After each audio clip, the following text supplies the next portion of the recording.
Okay, hi and welcome to my second tutorial on how I make my music. I'm GehLekTeks, and there's a short disclaimer I want to give right away, which is something I forgot last video, and that's that I actually have no idea what I'm doing here, which means I'm completely self-taught. This is in no way a professional way of making music, and I learned everything that I do from YouTube videos like this one. And I think a lot of the things that I do are like not optimal. Could be a lot cleaner, a lot less lazy. But I just want to show you how I make my music. And yes, so let's just get straight into it. Today we are going to edit the bassline that we made last time, which is a different bassline that we made last time because I forgot to save the project after recording the last video. But like these two, this is a kick and the bassline, like the last time we made this, it's the same instant of Citrus, copied, cloned, and this is the bassline and this is the kick. And we separated this so we can have it in separate mixer channels. Right here, kick and bass, okay? It sounds like this right now. And you almost can't hear the bass line. So now we are going to change how our bass line sounds. So first of all, this is very like muffled sounding, okay? It's just like, it's almost like a sine wave. You can't hear anything going on. So we want more high frequencies in this, so we are going to change the wave form to something that we like. So let's just see.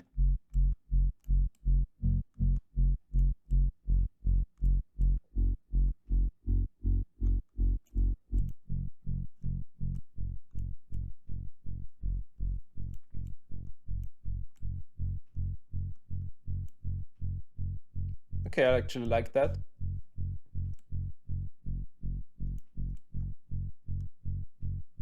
Okay.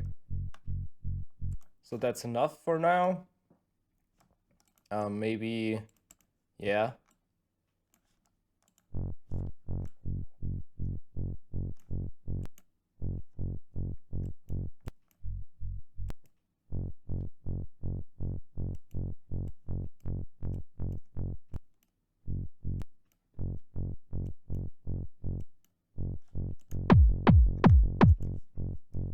That actually takes away a lot of the bass.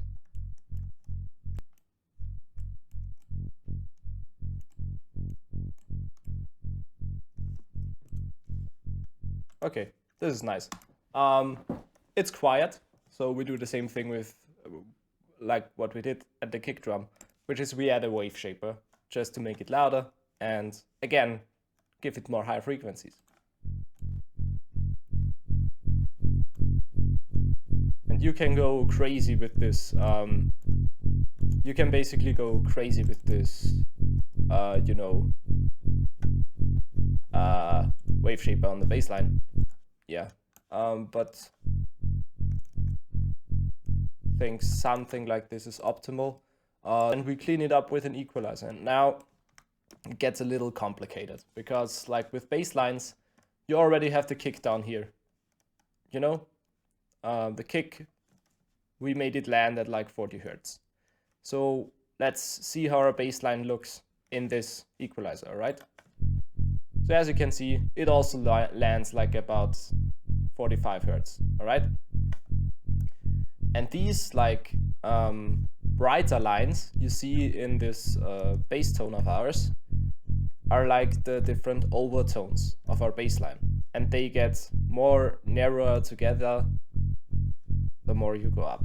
And this is like how sounds are composed, because if you listen to a guitar and you listen to a trumpet, these two instruments sound different, right?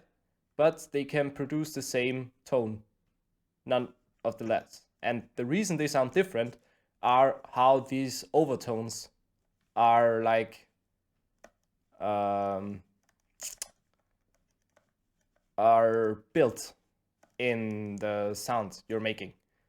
All right, so let's see this again. All right, we have 45 hertz, which is like our bass tone, and then there's like multiples of these 45 hertz over across our whole sound. All right, so we have 45 hertz here, and then we have the first overtone, which is like at 90 hertz. You can see it's up to the left here, like the exact hertz of the tone.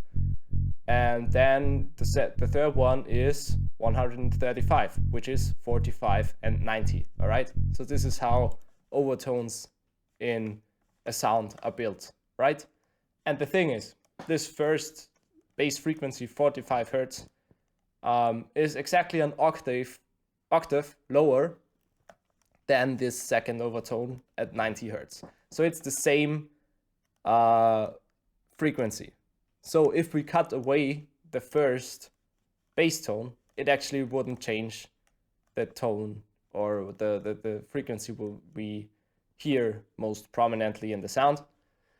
So we can basically just take away this low frequency if we want, and we can do that to make our kick, to give our kick drum more room, right? And this is sometimes needed in the mix and sometimes it isn't. But it's something we need to think about when we make our sounds. Most of the time, I take the bass frequency away a little bit. So let's do that now. I add a high pass here. I make it pretty steep. And as you can see, like this is like our bass tone. And I take it away a little bit. And most of the time I boost this area a little bit. And also, since we took it away on the kick drum, we can see how like this 300 hertz range sounds in our bass line. And it actually sounds kind of cool. So let's boost that as well. All right. And all of this upper area here, we can basically that was the wrong one. We can basically take away because there's nothing in here anyway. All right. So let's just cut this off. Cut this away. There we go. All right, this sounds kind of nice. Great. Sometimes I put reverb in here, or chorus, or compression. But this time I think it doesn't need it. You know, you can listen to the kick and the bass and see like, okay, let's add like a maximum here, see how that sounds like on slack warmness. Actually also kind of good. Let's, okay, I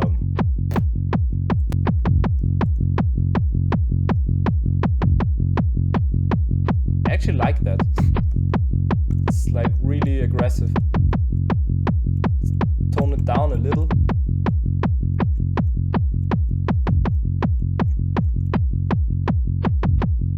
Okay, this is nice. And then to give the kick even more room to do its thing, we can sidechain the bass line. And I like to do it with like what's it called? Exactly, peak controller, with a fruity peak controller. And this is like a little trick that I learned from some YouTube videos. I don't know how other people sidechain. Like a lot of people just use speed and put the sidechain in here, but this just like puts a volume envelope on your thing. And I want actually, when I make a sidechain, I actually want the volume of the kick drum being subtracted from the bass line when the kick drum hits. And what that means, I'm going to just show you, all right? So you click on the peak controller, like you have the peak controller here, and then you click on the knob that you want to sidechain. And in this case, we want to sidechain the volume of our bass line. So we click here, we click link to controller, all right? Then we see fruity peak controller, peak control, peak plus LFO. We use this. Then we want it inverted, because otherwise it's gonna add the volume of the kick to the bass line whenever the bass line hits. And then we click accept. And what happens now when I press play as you can see, the volume of this knob like just like flies around really crazily.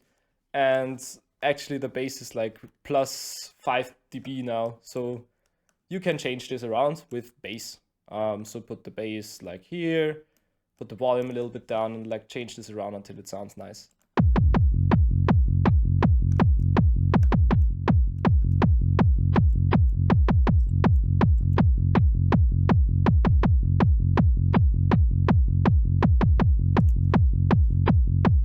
All right, cool. And now to fuse our kick and bass back together, like we've separated them and they've been long apart and they miss each other. So we need to fuse them back together. So what I do, which is something I've like, this is a trick that I found in like a really, really badly made YouTube tutorial. So it's probably bullshit, but I use it because it's easy and it makes everything sound more beefy. And I like it. I like the sound of it, so I do it. As you can see, there's already a channel here conveniently called Kick Bass Send, because it's actually the second time I record this video because Edison screwed up my recording. And yeah, doesn't matter. We are going to reroute where our kick and our bass mixer tracks go, alright? So they go straight to the master right now. We are going to send these into the same mixer track before we send them to the master, which is this kick bass send track right here. And there's already some plugins in here that I'm going to delete just to make them fresh, you know. So right now, this basically just made it a little bit quieter. So we can make this more aggressive with a wave shaper again. Okay, I think that's a little bit too much.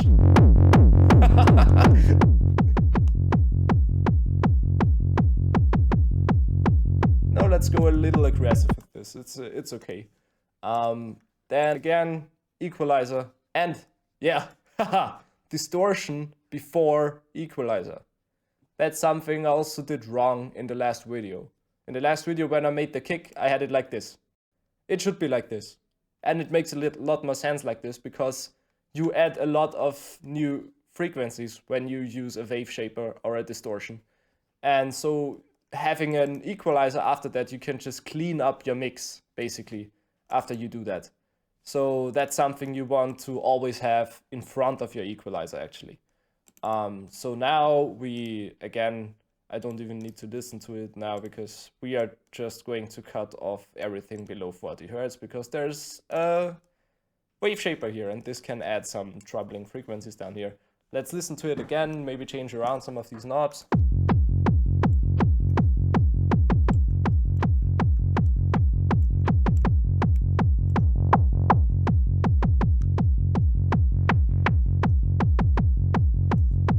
And actually, since we now added a lot of distortion, there's like some frequencies in this kick bass that sound like a little bit off. And you can just like cut these frequencies out if you want. And there's a really neat trick to do that, which is just like you take one of these and make it really slim and just like scan through the sound you're editing while listening to it. And if you hear something that sounds shitty, that hurts your ears, you just do this, you cut it away. And this is how that looks and sounds. And headphone users beware, because this might be painful.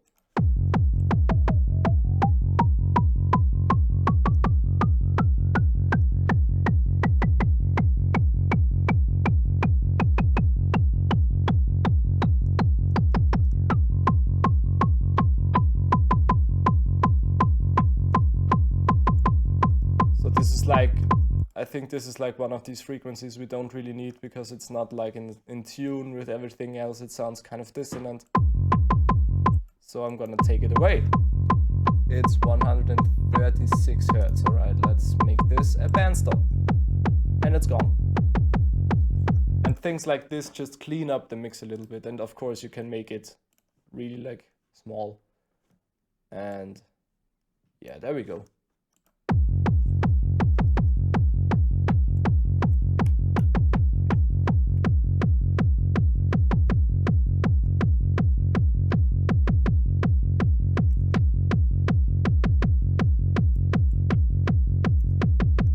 So I just took this whole area away now because it sounded weird. But it sounds like empty now, so I don't know. Yeah, I think this is okay. Let's keep it like this for now. And now, haha, for the marriage. Marriage. You know, the thing with the ring. We are going to add Maximus.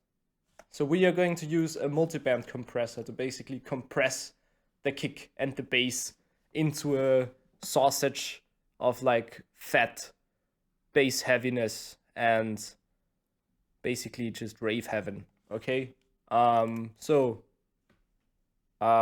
you can use max loudness here. Like, this is something I used to do all the time.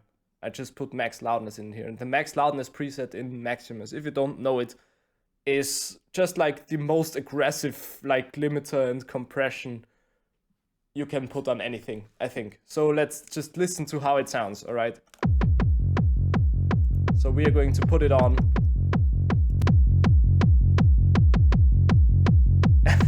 You can also see it in the waveform. It's like just a sausage now. If you look at this like part, it's just, there's no dynamics in it anymore. It's just like a big fat sausage. All right? And you can use this preset. Like, there's nothing wrong with it, but most of the time I don't, because it's just too little dynamics. I most of the time just look clear, take clear master, because that makes it a little bit more clean. And I want this to sound a little scooped. And what I mean by that is I don't like mids. And you can hear it.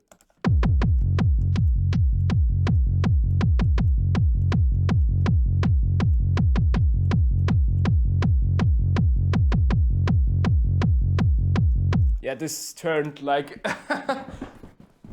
compared to what we did last time, which was like very groovy and very funky and like soft. It's now a little more aggressive. So let's add a few drums just to see how this bass, kick bass grooves. All right.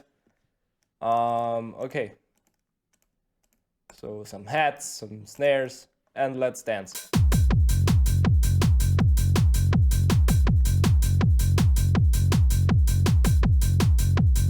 All right.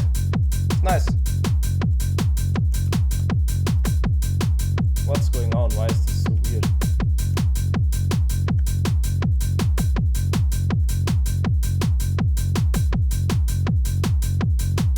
Okay.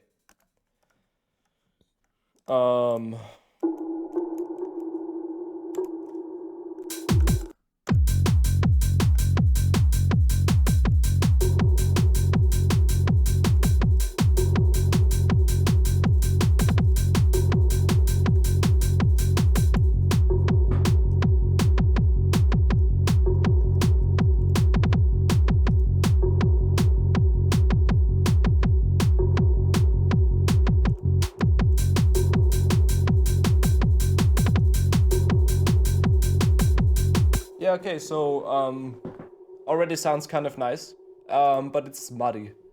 It needs more crispiness, more highs, more high frequencies. So I think what I'm gonna try to do first is, since we already did a lot with Citrus, I'm going to keep using Citrus for now. And we are going to clone this one again. And make this more, contain more high frequencies, all right? So let's see how that goes. Yeah, we want this. Put this in another mixer track.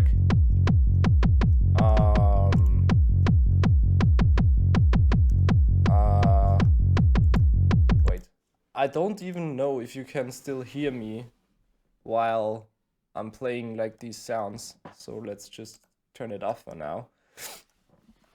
So I cloned this again, and now we are going to use this to make a layer on our bass line that has a lot of more high frequencies. So let's just listen to this for now. So it's very like muddy, quiet, we want this gritty. So let's turn up these knobs. This away.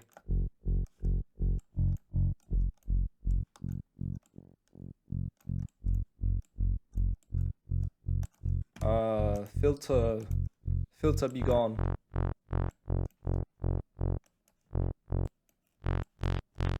This is a nice texture. That may be too much. But this is a nice texture, you know? You can also try... let's keep it tuned down.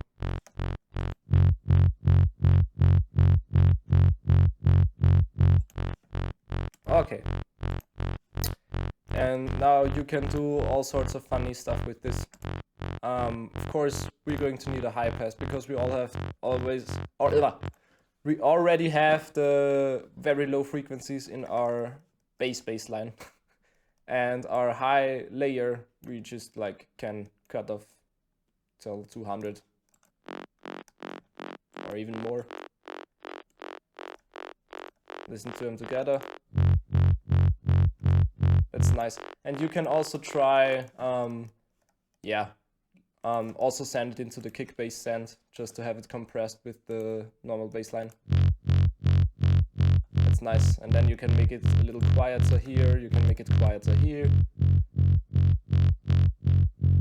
Just listen to how it sounds. And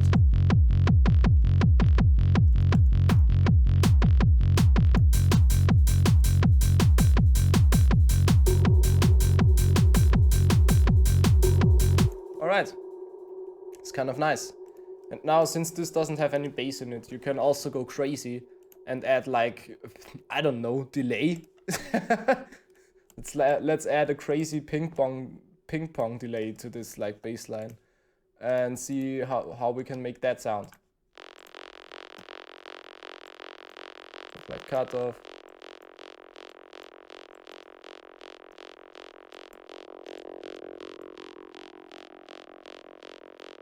That's kind of nice.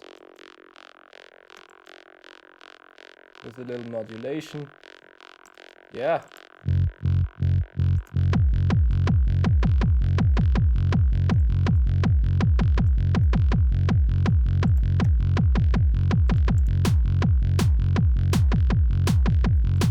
Let's go a little reverb.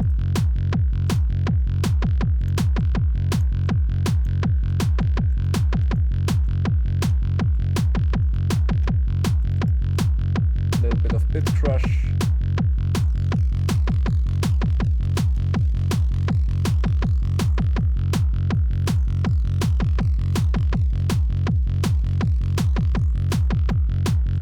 Okay, so since we now added like all of this crazy stuff, I think our kick doesn't really fit anymore.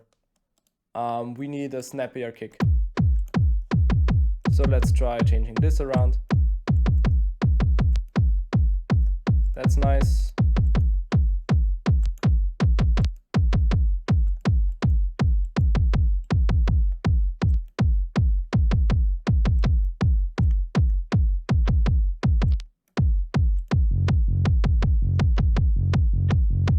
That made it worse.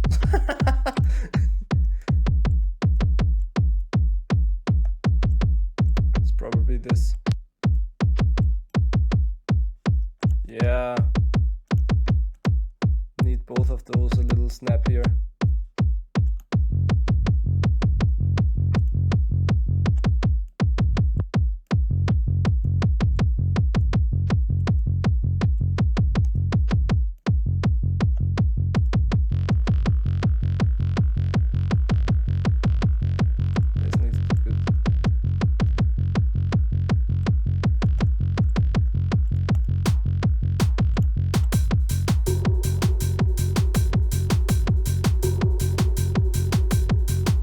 Yeah, I'm already starting to jam and forgetting that I'm making a tutorial here, so if I sound confused and all over the place, that's why.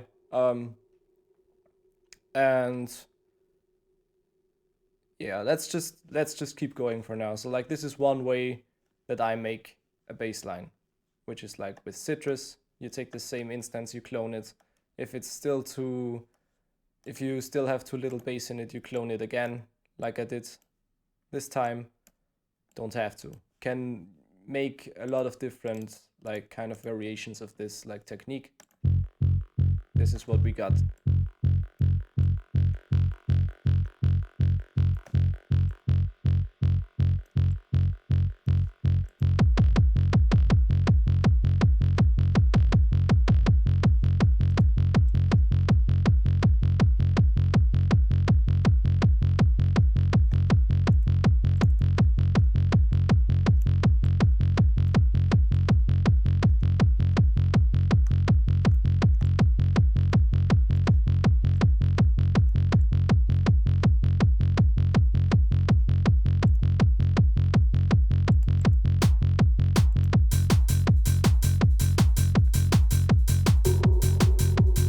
All right.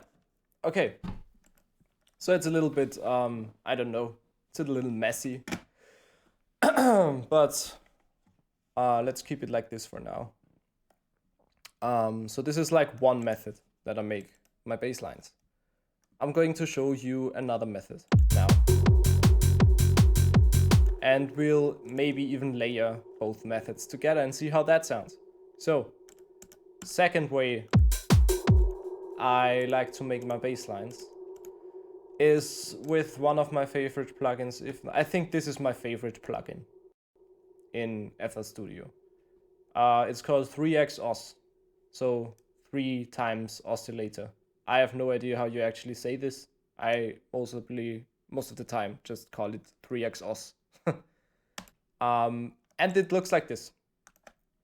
And it's really simple. It's just 3 oscillators with some variation you can put on it.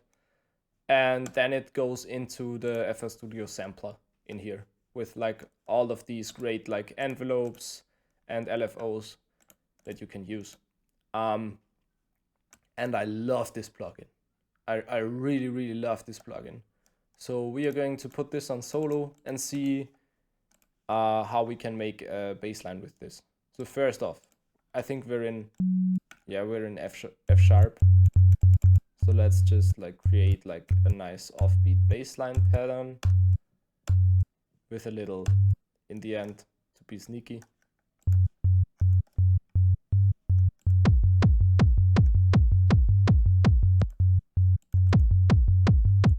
Already sounds nice again. So of course like a sine wave is kind of boring. So let's make this a saw wave and turn it up. That's way too high and way too loud. So let's tone it down. Nice, really loud still. Put it in the mixer track. Also, it's a little bit off pitch-wise. That's nice. Now, most important part, filter envelope on this. So we just took one saw wave, which just goes through. This oscillator goes through, these are turned down. This is turned all the way up. And we put it in our envelope section, yeah? And we want a filter envelope. So we turn this on, and we actually want the filter envelope to subtract, all right? So this thing will make this knob go down, all right? Over time, and that sounds like this.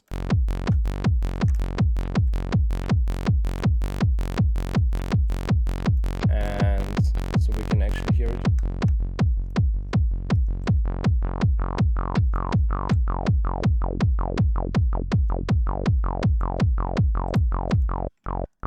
And as you can hear, like this almost sounds a little bit like a 303.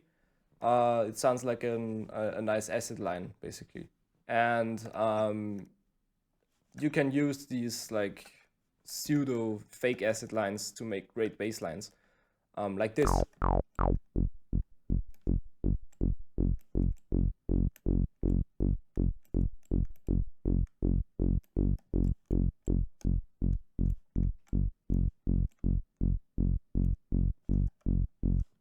So this is already nice. Now let's see how this sounds with some distortion. I'm not gonna even listen to this because I'm already at like 30 minutes. I want to get this over with. We put a high pass on. All right. See how that sounds.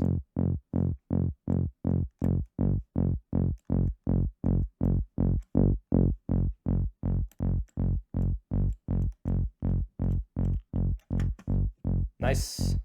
A little bit of reverb, but with, of course, with a high pass, because we don't want low frequencies reverberated. That makes everything really muddy. So make sure if you put your reverb on something bass heavy, always make sure to like turn this to like at least 500, and then you're safe. Like in this case, it almost sounds like there is another pad in the background, you know? It's really nice.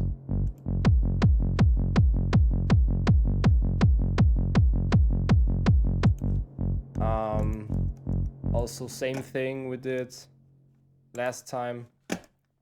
We need another peak controller in this instance, because if you take the same one, it just like puts the same thing on this and it doesn't really work. And this is really weird sometimes. Let's take the second one and hope for the best. Looks good. All right.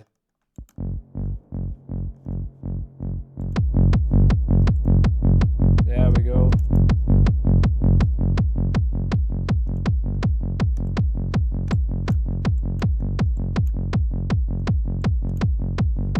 So the reverb definitely is too much.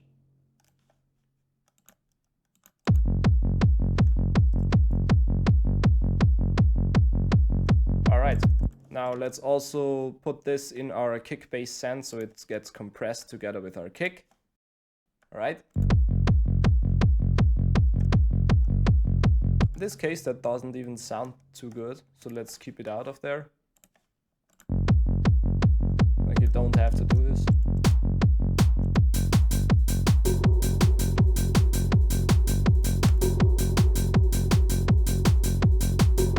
In this case, I think I'm going to, because we are going to try to layer this bassline now with our other ones, just to see how it sounds. So let's for instance now try to take our higher layer that we did before and put it together with this new bassline we made, and it sounds like this. Which is also great. And now let's also add the first bassline we made. So we have 3 basslines working together now, and it sounds like this.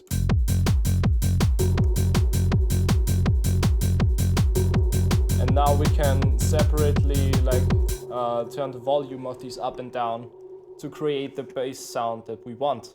So let's only listen to these 3.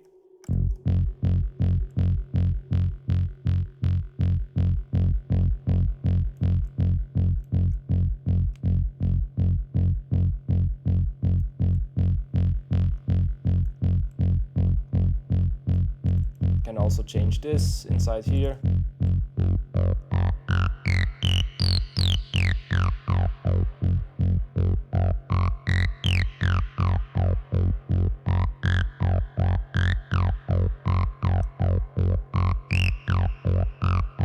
I actually like the texture of these like high squelches, these like high acid tones, if you know what I mean.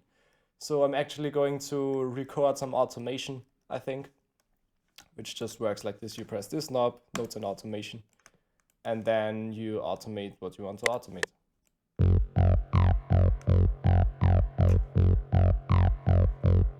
Now it worked, okay.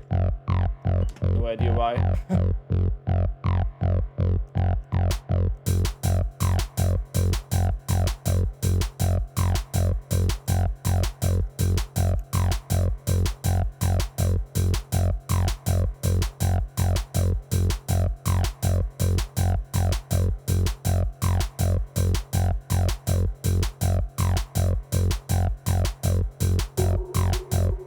Let's go.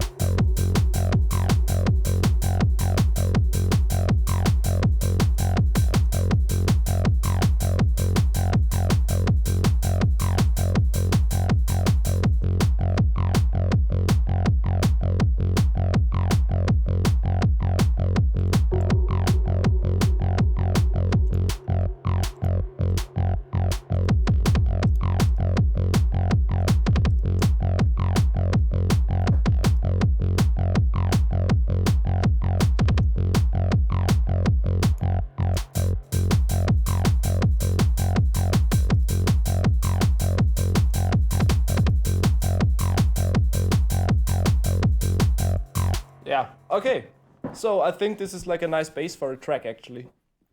And I think we can work with this now. As you can see, like progressing through these tutorials will get harder and harder probably.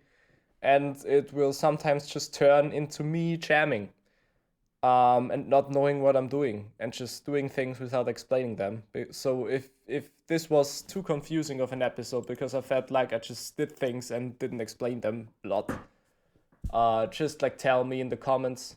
Tell me the things you want to have explained better, and I will maybe make a separate episode on these kind of things, because today's episode just felt like me doing things.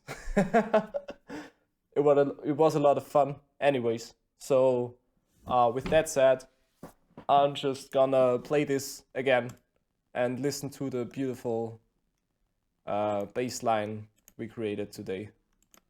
So thanks for watching, and tune in next time when we are probably going to talk about like drum pattern creation, like something that I already did a little bit again.